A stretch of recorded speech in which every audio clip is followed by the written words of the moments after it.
Good day, here are the top stories for Tuesday, July 29, 2025.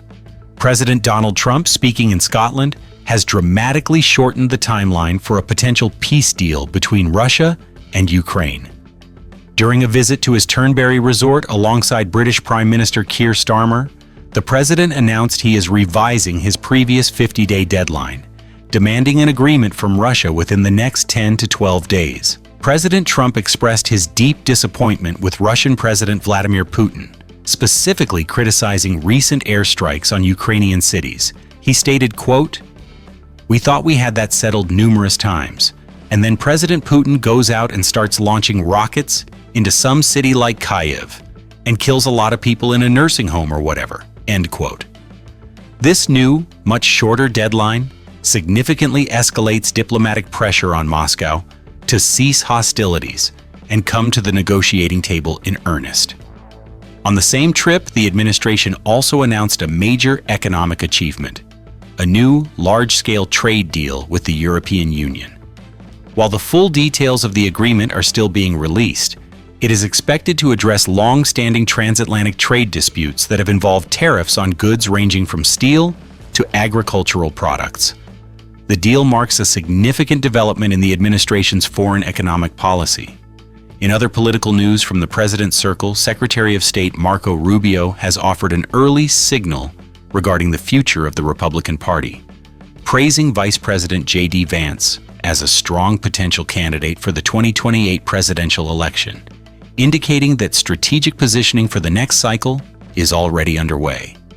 While the administration focuses on foreign policy, a major battle is brewing back in Washington over government funding. With an October 1st deadline to avert a government shutdown, Congress has only 14 legislative days left to act, and deep divisions are emerging within the Republican Party. The central conflict revolves around the use of a continuing resolution, or CR, which would extend current funding levels. Some members of the fiscally conservative House Freedom Caucus, including its chairman Andy Harris, have suggested they could support a full-year CR. Their argument is that a funding freeze, when paired with inflation, would amount to a real terms cut in government spending. However, this idea has been met with fierce opposition from defense hawks and other mainstream Republicans. One anonymous GOP lawmaker called the proposal absolutely ridiculous, arguing a full-year CR would lock in Biden-era spending priorities and be devastating to military funding.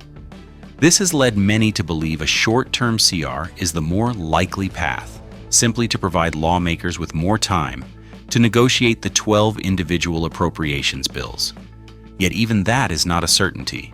A small but vocal group of conservatives, including Representative Marjorie Taylor Greene, has vowed to oppose any form of CR, calling it unacceptable.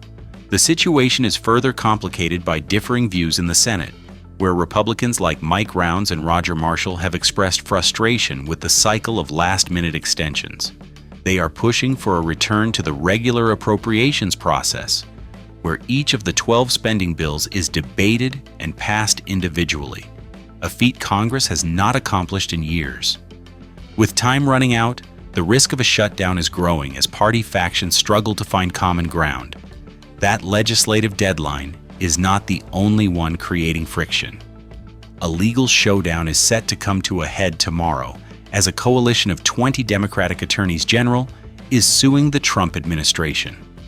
The lawsuit, led by New York's Letitia James, California's Rob Bonta, and Michigan's Dana Nessel, aims to block an administration demand that states turn over detailed personal information on recipients of the Supplemental Nutrition Assistance Program, or SNAP.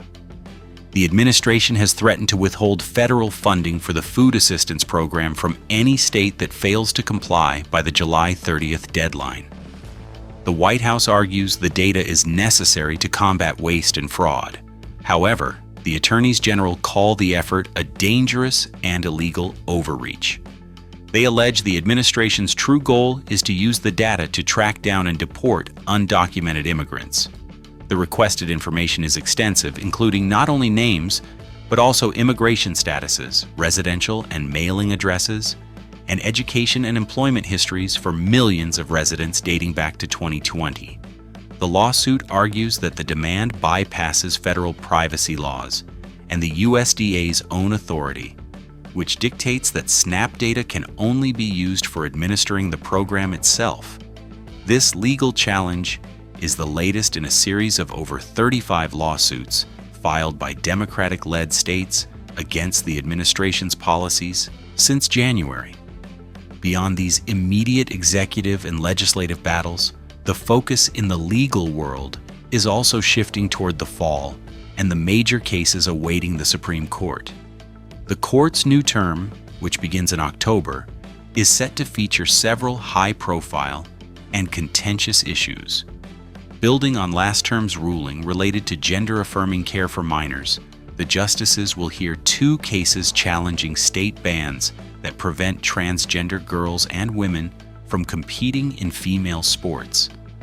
The court will also weigh a significant First Amendment case from New Jersey, which will determine whether the state has the authority to subpoena donor information from pro-life pregnancy help centers, raising critical questions about privacy and free association. Finally, the docket includes a trio of important election law cases. These will address the constitutionality of campaign spending limits, the complex rules surrounding the use of race in redistricting and drawing congressional maps, and the persistent question of whether ballots received after Election Day can be legally counted. Together, these cases ensure the nation's highest court will remain at the center of America's most pressing social and political debates in the year ahead.